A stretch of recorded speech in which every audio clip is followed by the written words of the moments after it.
nice thing about it has been is it's been a mixture of archaeology. It's been a joined up.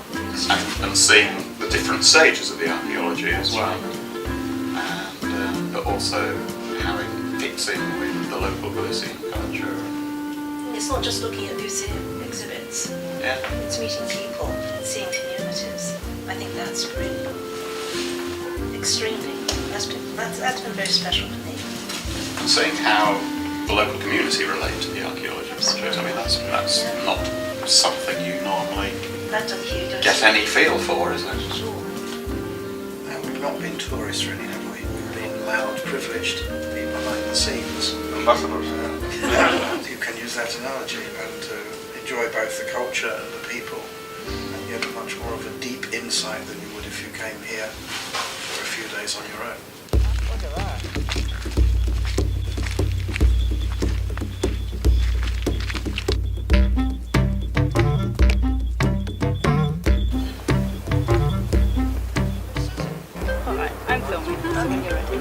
Hi, my name's Karen and I'm here on this Digventures adventure. I've come to see some Celtic history in the area, and this is the third hill fort that we visited.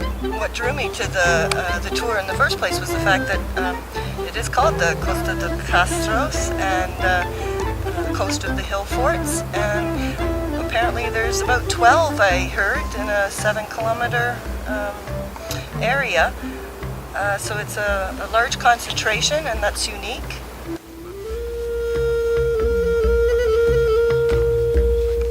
We'll go now here and we will see the wall, because the thing is that here in Cano dos Muros we haven't dug at all, okay?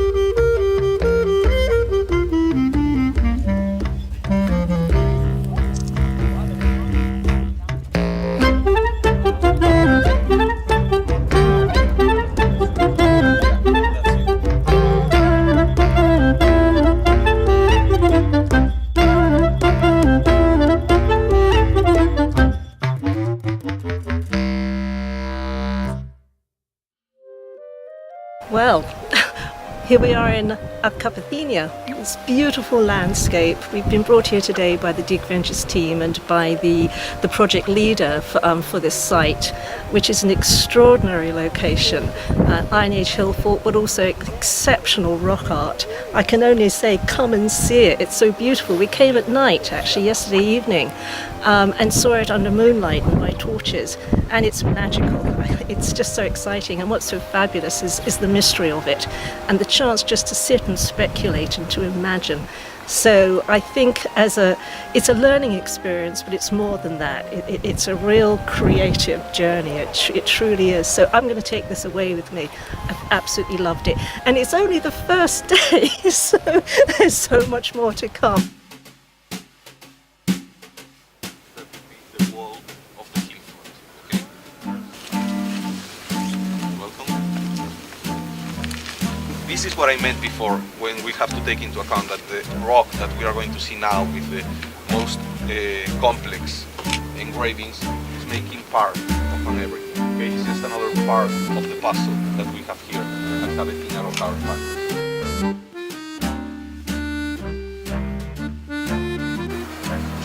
Because the advantage you have in this rock is it's very hard, so it's hardly worn over 4,000 years. So you wonder how much more rock art there might be, or would have been, which we find no evidence of elsewhere, because the rock is not as favourable. It's on a flat stone, a big flat stone.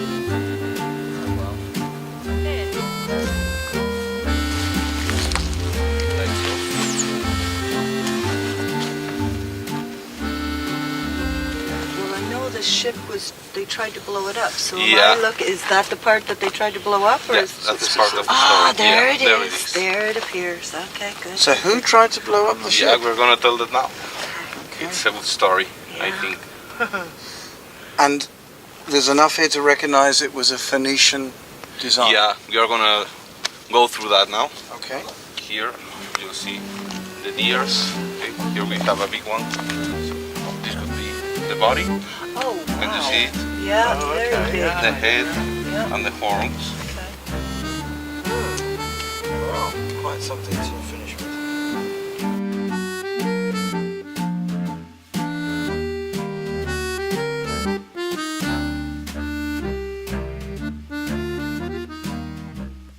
My name is Irene.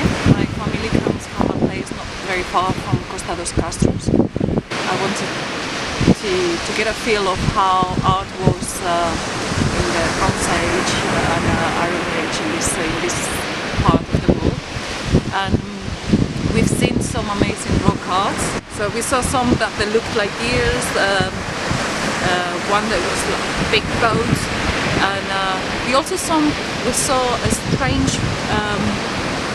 caps on the rock with some channels that they interlink to a big pool.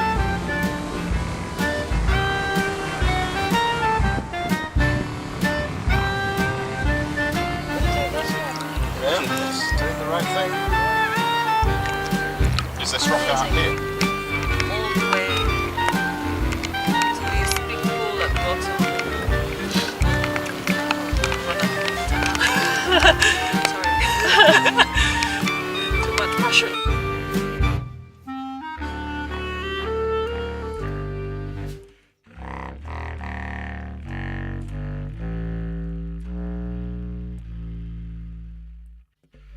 Yeah. Bring them here, test them, and then go to where they found that stone.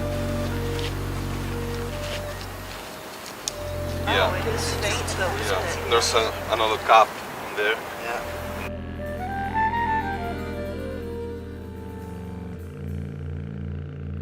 We went to Cabracina as we had last night when we saw the rock art, but this time to concentrate on the Iron Age hill fort.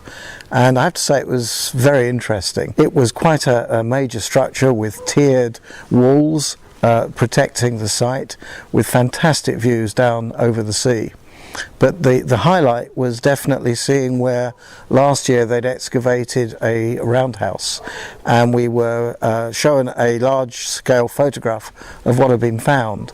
And it really was quite amazing in two respects. Firstly, the height and completeness of the walls. Secondly, you could also see the remains of an earlier roundhouse underneath, which they had dug down to find. And that showed you that there had been quite a long period of occupation, and probably quite a dense occupation on top of this hill fort. So after our visit to Cabracina, we went to two more Iron Age hill forts, just a little bit along the coast. And they shared with the first site the spectacular views of the sea, although in fact they were both at higher altitudes. I think we're all looking forward to going on in another day to Santa Trega hill fort, which we're told is really more than a hill fort. It's almost an Iron Age city, and that should help us understand the context of the three hill forts that we visited today. So I just wanted you to understand the full picture of what we are doing these days. I am south, you are north, okay? And well, we are here now. Here we have Cabecinha, here we have Cano dos Mouros, here we have Chávez, okay? Doesn't matter the accurate position, there's no three of them. And here we have the city, the big site that we are going to visit this after. Okay, so if you see the thing, we have the Atlantic, and this is Miño River, which is the real highway to go through the interior part of Galicia.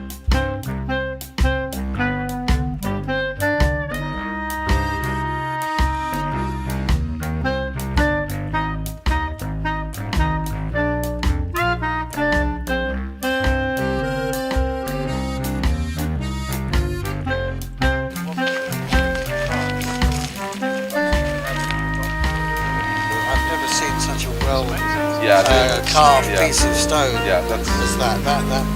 To me, I pretty think amazing. that's much later in period. yeah, but They it's were not more too much. sophisticated than you think. Yeah, these people were smarter than Yeah. smarter than us, maybe.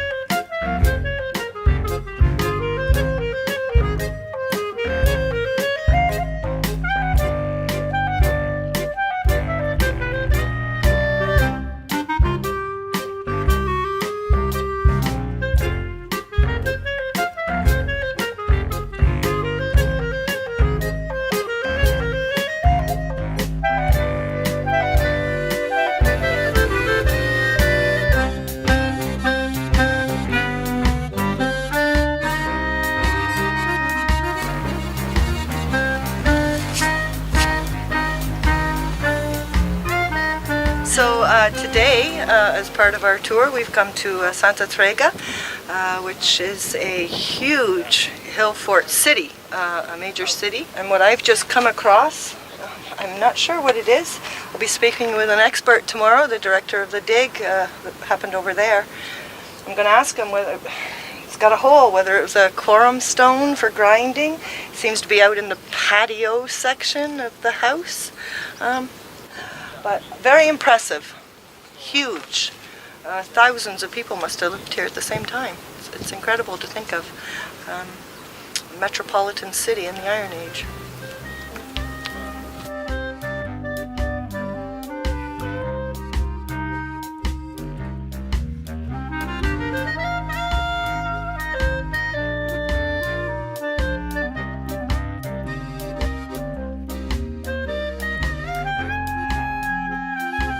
We are approaching Alanzada. We are going to see this incredible site that has changed what we thought we knew about Galician Iron Age.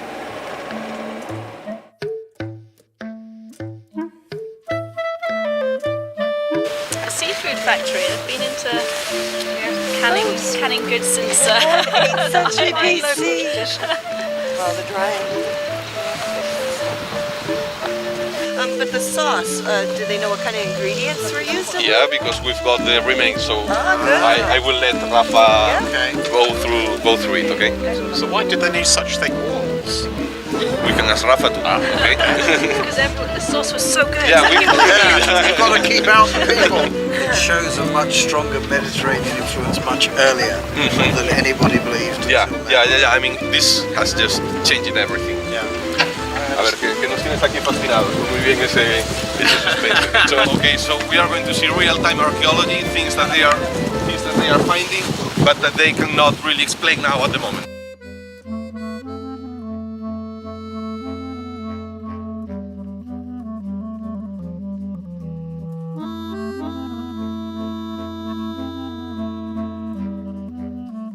Es una concentración de cadáveres de neonatos impresionante. Okay, so more special stuff, okay? More or less between that wall, the external wall of the building, and where that people are working, what they find is a concentration of baby skeletons. So, okay, we are going to be very carefully going to the place where they are digging, okay? We have the anthropologist in there, so she can tell us also some stuff.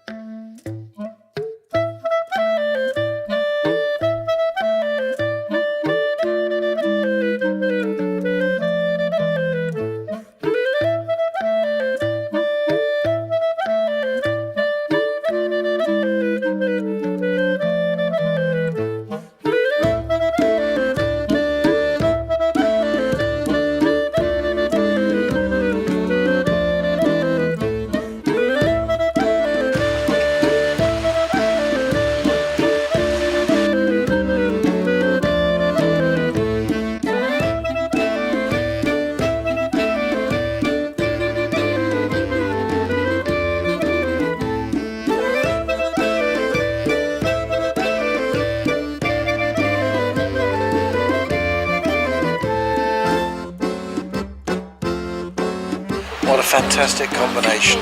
A visit to a live archaeological site with discoveries being made as we're there, and then a wonderful fish lunch in front of the sea. Well, not so much. Cheers. You find yourself,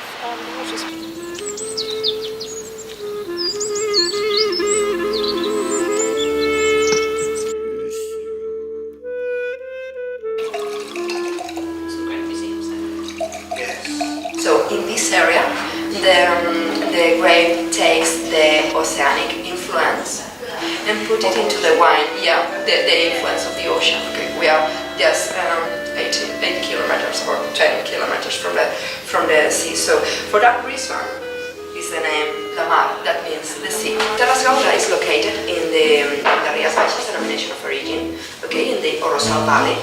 We plant 3 different varieties of the grapes. We plant the Albariño grape, the Dobeiro grape, and the Caíño Blanco. Okay, I will talk about the grapes just a little in the visit of the winery.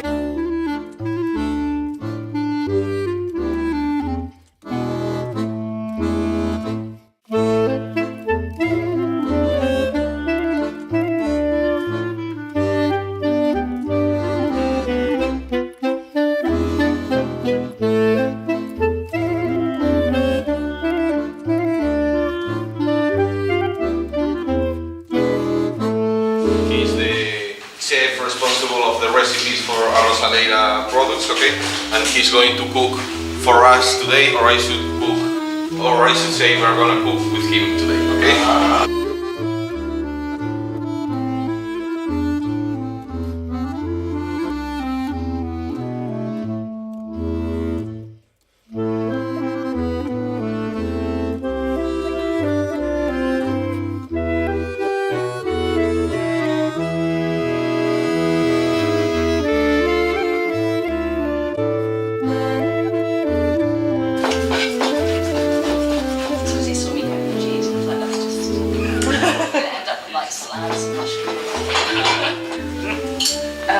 We're making setas con jamón, so that's mushrooms with the Spanish ham, and we're gonna stuff the boulevans with that.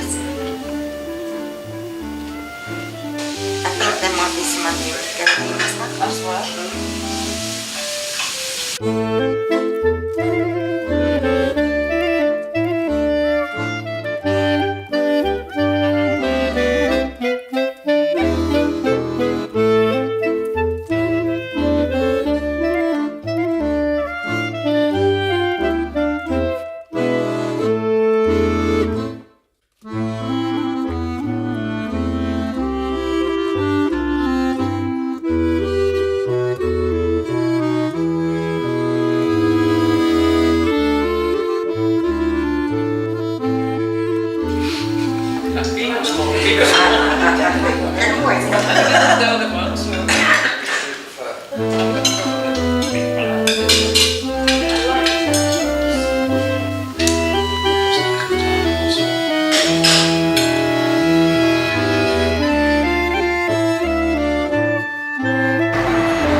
Soy el nieto. He's the grandson of the person who created it. Arrosalera es la primera conservera vegetal de Galicia. So it's the first team vegetable company in Galicia. Okay? In Galicia we have a long tradition with team companies, but mainly with fish. Okay? Y Arrosalera surge por un producto muy específico que es el greno, que es una verdura típica gallega. So the origin of the company is linked to the turnip tops, okay? We've just been visiting La Rosaleda factory, and they show us how they preserve here the vegetables, and it was really interesting to see all the process. Really good, and we also got a goodie bag, and we've got in here something that is very typical from this area. There is grelos, there is the turnip top leaf, yeah, and we also got in here the mirabelles. That is very specific from this area. Really good to take back home. Okay, so we are going to go to the highlands again, to Torroña, which would be the capital of the highlands. You can see how the landscape here changes completely related with what we've seen in the lowlands and in the coast. So this is the dramatic landscape we have at Costa dos Castros. We are going to have this fabulous meal at Casa Paco, which is one of the best restaurants in the area.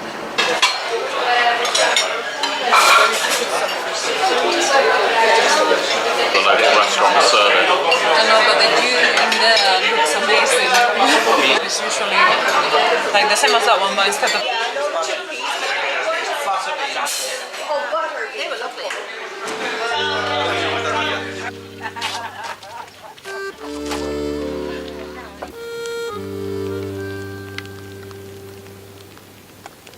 The rain has stopped. Yeah. It's just talking about the Atlantic Ocean stops. Yeah, we can keep on walking and play some kind of circle going back to the barn. I also love the kind of construction. Yeah, that's to stop the horses going beyond, isn't it? Yeah, well, that's like a circle. In fact, Yeah. It's enclosure.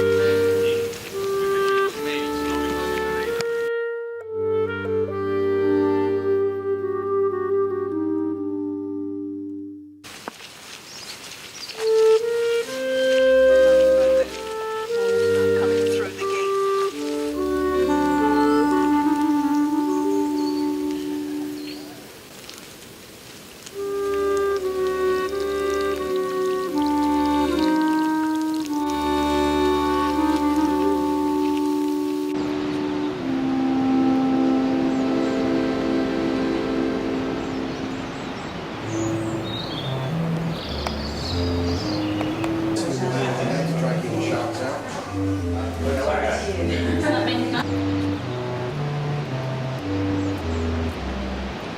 So we've had another great day today here on the Costa dos Castros.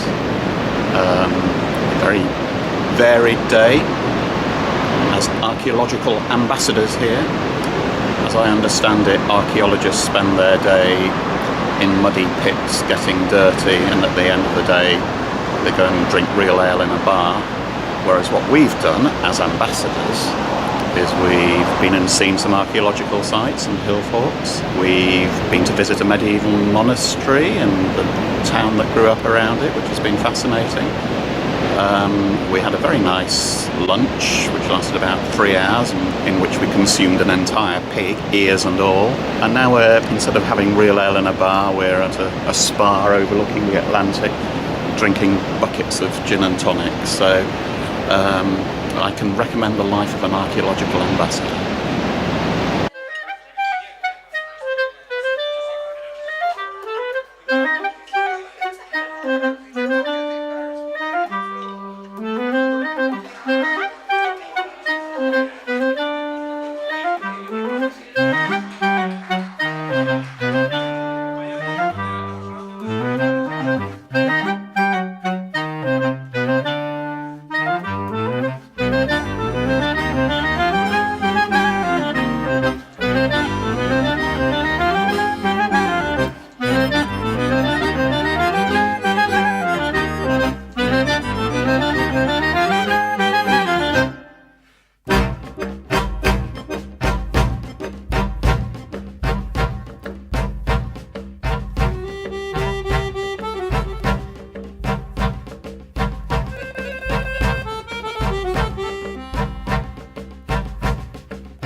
I do feel like I was given a rare opportunity, which obviously will be offered to others in the future, but we did get to see all of it, each stage of it, and really have an understanding where at home if people ask questions, I do feel like I will be able to answer them or at least point them in the right direction. And that's from having no understanding of Galicia at all. Zero. I did not know bagpipes, like anything. Yeah, I feel like I had a quick, intensive course in Galician history, heritage, cuisine, archaeology. But it's not a standard destination, really, is it? We say thank you. Thank you. Thank you. Gracias. Thank you for